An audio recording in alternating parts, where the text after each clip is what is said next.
Сәлем оқушылар. Бізде бүгінгі жанамаға байланысты практика жасайтын боламыз. Ең қиын деген шамалы түсініксіздеу есептер бар ғой, соларды бірге талдаймыз. Кеттік. Мына есепте былай деген екен. Тангенс x функциясы берілген, x0 тең пи бөлінген 4 нүктесінде жүргізілген жанаманың көлбеулік бұрышының тангенсін табыңыз деген. Яғни, бұл жерде көлбеулік бұрышының тангенсін тап дейтін болса оқушылар. Көлбеулік бұрышы немесе тангенсі деп келеді.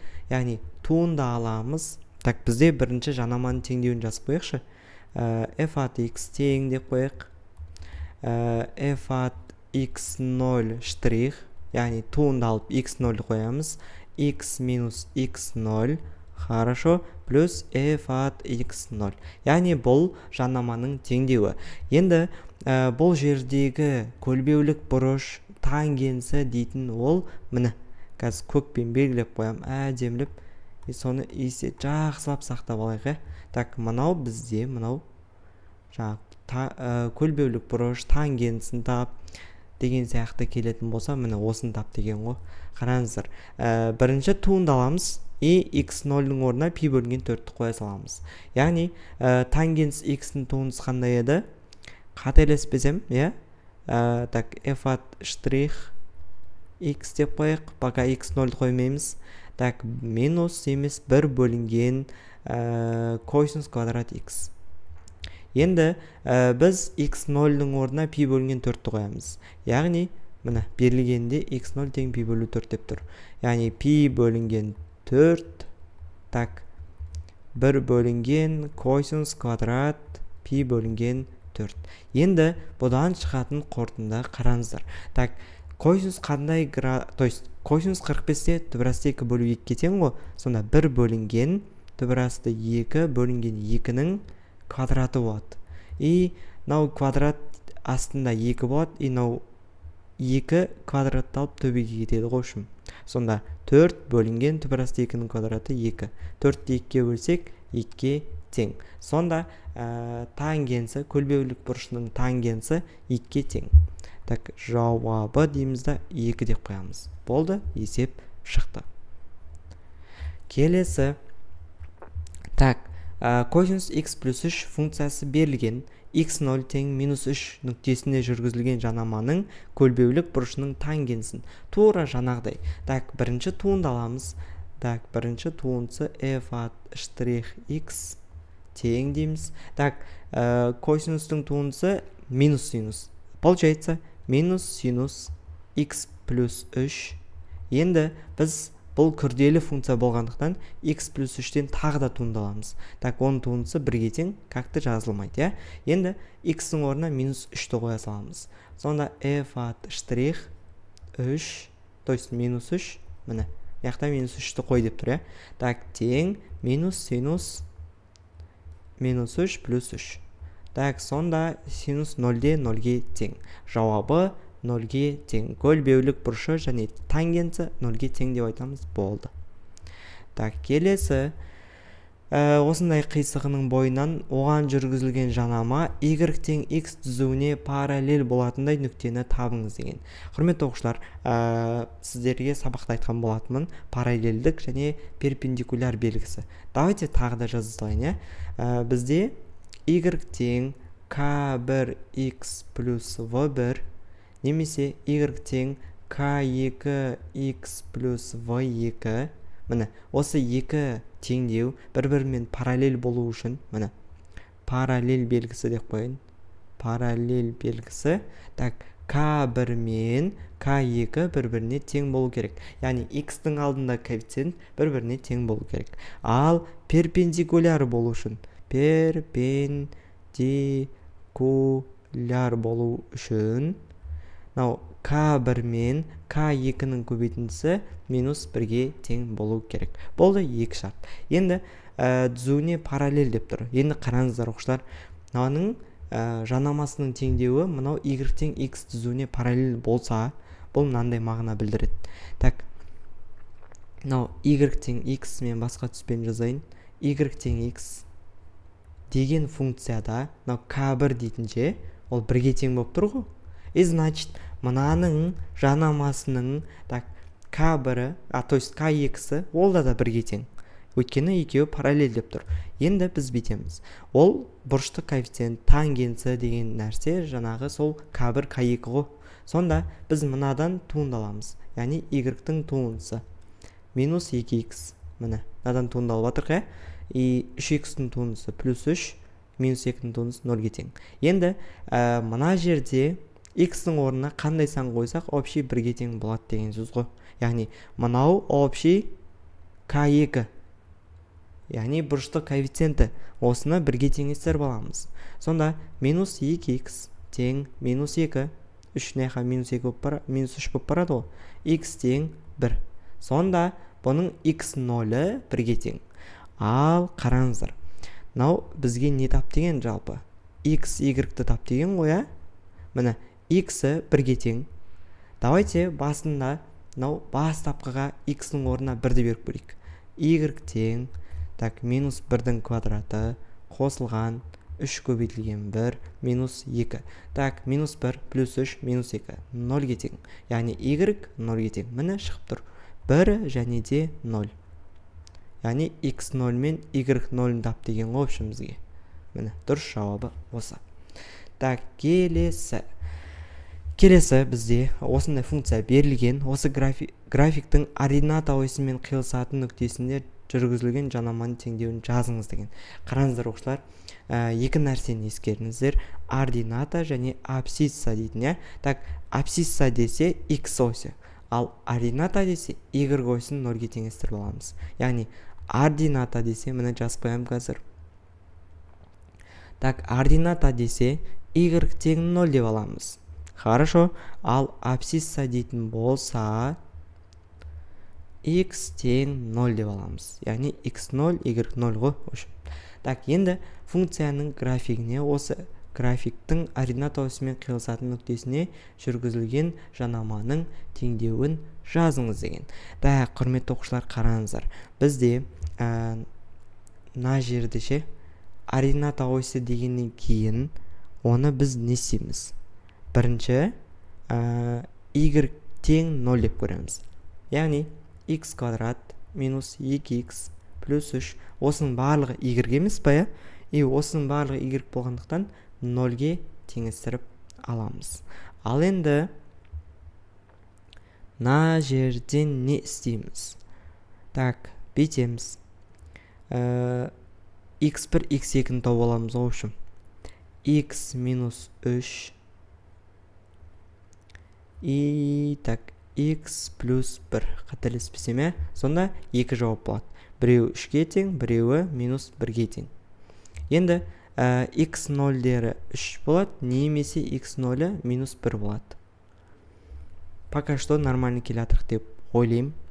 Енді қараңыздар.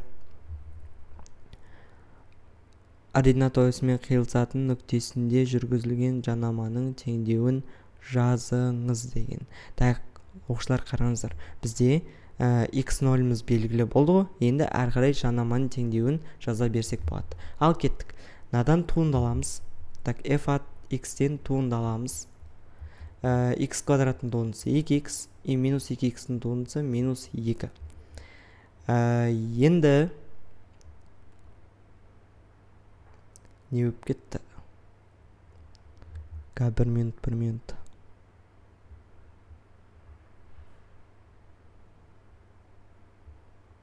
Ой, кешірім сұраймын оқушылар. Мына жерде. Короче, ордината осі десе, мен шатастырып алдым вроде ше. Но x тең 0 деп аламыз ше. Ал абсцисса десе y тең 0 деп аламыз. Осы ордината абсцисса дейтін нәрсе мен көп шатастырады. И получается біз бетеміз, x тең 0 дегеніміз міне туындаламыз ғой, уже x0 бар бізде. Яғни x0 0-ге тең деп тұр. И получается x-ның орнына 0 қоямыз. Минус 2 шығады. Жанаманың теңдеуіне жазып қоямын. Тағы жанаманың теңдеуі y тең f от штрих x0 x минус x0 и плюс f от x0. Так, минус 2-ке тең мынау, уже таптық. И мынау f от x0 ше. Яғни бірден бастапқы функцияға 0-ді қойық. Ол кезде так 0-дің квадраты минус 2 көбейту 0 плюс 3 тең болады. Так, 3-ке тең. Значит, мынау 3-ке тең. Ал мынау 0-ге тең. Сонда y тең минус 2x плюс 3 болады. Жауабы осылай қалады. Кеттік келесі есеп. Мынаны ұмытқамайық тағы. Ордината десе x0, абсцисса десе y0. Так, енді келесі функцияның графигіне m2-де 6 нүктесіне жүргізілген жанаманың көлбеулік бұрышының тангенсін тап дейді. Так, көлбеулік бұрышының тангенсін уже жаттап алдық, вроде. Так, бірінші несеміз туынды аламыз. Так, туынды алып көрейік давайте. 3 алдына түседі. 6x-дің квадраты болады. Минус 5 болады. Енді мынау x, мынау y. Мынау x0, мынау y0. Бізде x0-ның орнына 2-ні қой деп тұр қопшым. Сонда f от штрих 2 тең 6 көбейту 2-ның квадраты минус 5. Так, 2-ның квадраты 4-ке тең, 4-ті 6-ға өтсек 24, 24-тен 5 айтсақ 19. Яғни көлбеулік бұрышы тангенсі тағы не деп айтады? Барлығы 19-ға тең. Міне. Келесі. Так, осындай функция берілген, функцияның графигінен минус 0,5 нүктесіне жүргізілген жанаманың теңдеуін жазыңыз деген. Яғни жанаманың теңдеуін енді жазбаймын. Уже жаттап алдық, вроде. Бірінші туынды аламыз. Так, туынды алған кезде енің туындысы өзіне тең ғой, бұл күрделі бірақ. Қазір айтамыз. Енің 1 плюс 2x дәрежесі уже туынды алып жатырық. Көбейтілген, так, мынау дәрежесінен туынды аламыз. 1 плюс 2x-ның туындысы 2-ке тең. Азайтылған, мынау көп алдына кетеді, 12x-дің квадраты болады. Енді x-ның орнына минус 0,5 қоямыз. Так, f от штрих минус 0,5 тең дейміз. Так, енді қараңыздар. Енің 1 плюс 2 көбейтілген минус 0,5 дәрежесі көбейтілген 2 азайтылған 12 көбейтілген так минус 0,5-тің квадраты. Енді қараңыздар. Так, 2-ні минус 0,5-ке көбейтетін болсақ қанша шығады? Минус 1 шығады. Минус 1-ге плюс 1 қосамыз 0. Енің 0 дәрежесі 1-ге тең. Яғни мынау 2-нің өзі қалады. Минус 0,5-тің квадраты. Яғни 2-ден 1 қол. 4-тен 1 болады. 12-ні 4-ке бөлсек 3 шығады. 2 минус 3 тең минус 1. Ал кеттік. Енді 1-ден бастапқы функцияға минус 0,5-ті қояйық. Осын тауымыз керек қой тоже. Так, енді минус 0,5-ті қойған кезде енің 1 плюс 2 көбейту минус 0,5 азайту 4 көбейтілген минус 0,5-тің кубы. Ал кеттік. Так, 2 мен минус 0,5 көбейтеміз. Минус 1, тоже 1 болып кетеді. Азайтылған минус 0,5-тің кубы ол 8-ден 1 уже ше. 4 бөлінген 8, это 2-ден 1 ғой. Минус пен минус плюс болып кетеді, плюс 2-ден 1 болады. И 1,5 шығады. Қателеспесем солай. Так, 2-ден 1, ол 8-ден 1, минус 2-ден 1. Вроде бүкілін дұрыс жазып жатыр. Так, y тең, енді жанаманың теңдеуін жазайық. Жанаманың теңдеуі бізде анау минус 1-ге тең. X минус x0 плюс 0,5 болып кетеді. И минус плюс 1,5 ғой. Короче, тең. Так, минус x. Анау минус 0,5 болады. Плюс 1,5. И плюс 1 болып кетеді ғой. Немесе 1 минус x. Екеуі бір-біріне тең. Ал кеттік. Келесі есеп. Так, құрметті оқушылар. Келесі есеп не қылдайды? А нүктесі осындай функцияның графигіне тиісті дейді. Осы нүктеде функцияға жүргізілген жанаманың OX осымен жасайтын бұрышының тангенсі 5-ке тең. А нүктесінің абсциссасын табыңыз дейді. Ал кеттік, тауып көрейік. Так, қараңыздар оқушылар. Бірінші не қыл дейді? Тангенсі 5-ке тең дейді ғой. яғни тангенсі дейтін ол бізде жаңағы бұрыштық коэффициент. Оны қалай табатын ек? Туындалатын ек қой бірінші. Туындаламыз 2х қосылған 1. Туындалдық. Так, осы 5-ке тең дейді. Ал осы жерден х тауып көрейік. Х тең 1-не яққа барады, 4 болады, 4-те 2-ке бөлсек 2-ке тең. Сонда x0 тең 2 дейді. Ал кеттік. Тағы не дейді? Так, бізде А нүктесінің абсциссасын табыңыз дейді. Болды ғой? Абсцисса дейтін жаңа x емес. X ось емес па, Так, x0 тең 2. Келесі. Так, бізде 3 синус 2х минус 1 функциясының графигінің нүктесіне жүргізілген теңдеуін жазыңыз дейді. Яғни, мына нүктеге жүргізілген жанаманың теңдеуі ғой. Мынау бізде бірінші білесіздер, жаттап алдыңыздар, x0, ал екіншісі y0. Ал кеттік. Орнына қоя салайық. Так, y туындалайық бірінші. 3 синус x-тің туындысы. Синустың туындысы косинус. И 2х-тен туындаламыз 2. Сонда 3 көбейтілген. Так, 2х-тен туындалдық 2 көбейтілген косинус 2х. И минус 1-дің туындысы 0-ге тең, Так, енді x-тің орнына пи бөлінген 4-ті қой деп тұр ғой. Сонда y штрих тең 3 көбейтілген 2 көбейтілген косинус 2 көбейтілген пи бөлінген 4. Так, мынау мен мынау қысқарады 2 болады. Косинус 90 градуста нешеге тең екен? Так, косинус 90. Синус 90-да 1-ге тең. Косинус 90-да 0-ге тең. Значит, 0 ма? 0 вроде. Так, енді бізде y0 ол бізде уже 3 белгілі. Хорошо. Ал x пи бөлінген 4. Вроде болды.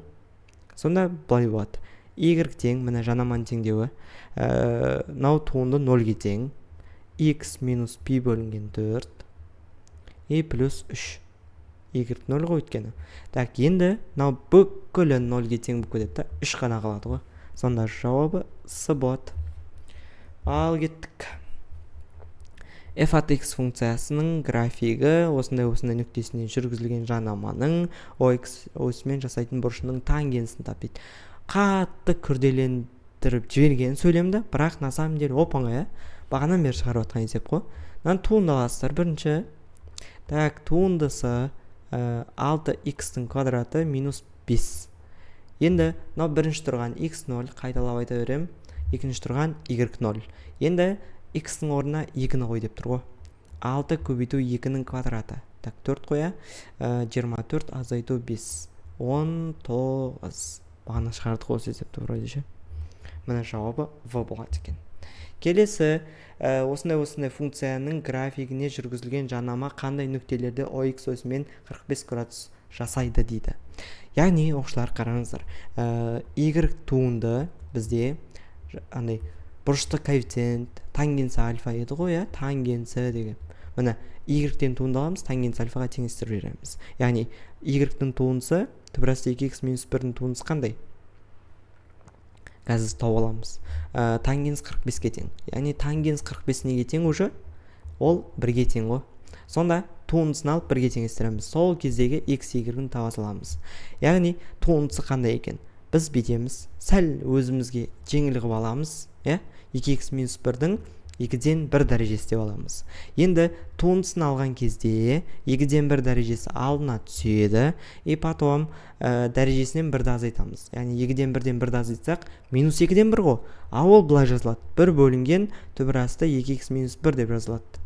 Минус 2-ден 1 дәреже дейтін минус дәреже астына жібереді, ал 2-ден 1 дәреже қайттан түбірасына барады. Көбейтілген бұл күрделі функция әлі біткен жоқ. Жақшаның ішінен тағы да туындалып алымына жазамыз. Яғни 2х минус 1-дің туындысы 2-ге тең. Мына 2 мен мына 2 қысқаратта 1 бөлінген түбірасты 2х минус 1 қалады. Тең 1-ге. Міне. Туындаламыз, 1-ге теңестіреміз. Бағана айттық. Так, енді әлі біткен жоқ. Бізде пропорциямен көбейтеміз. Яғни 1 тең түбірасты 2х минус 1. Так, 2 жағын квадраттап жүреміз. И 1 тең 2х минус 1. Так, 2х тең 2, х тең 1. Сонда x'міз 1-ге тең. Ал енді y-ті қалай табатын едік? бастапқы функцияға қоя саламыз ғой. Y тең дейміз, короче, түбір асты 2 көбейту 1 азайту 1 дейміз. Тең 1. Сонда Y те 1-ге тең, X те 1-ге тең. И жауабы В болады екен, Ал, құрметті оқушылар, примерно қиындау деген есептерді талдадық. Осыны полный жазып алыңыздар. И барынша комментарийге ағай мынау есеп түсініксіз или түсінікті болды деген сияқты кері байланыс жіберіңіздер. Ағай, келесі жолы лучше осылай түсіндірсеңіз деген сияқты. Мен де идеально түсіндірем, идеально жеткізем деп айта алмаймын. Сондықтан барынша кері байланыс жасап отырыңыздар. Ал жақсы, көріскенше сау, саламатта болыңыздар.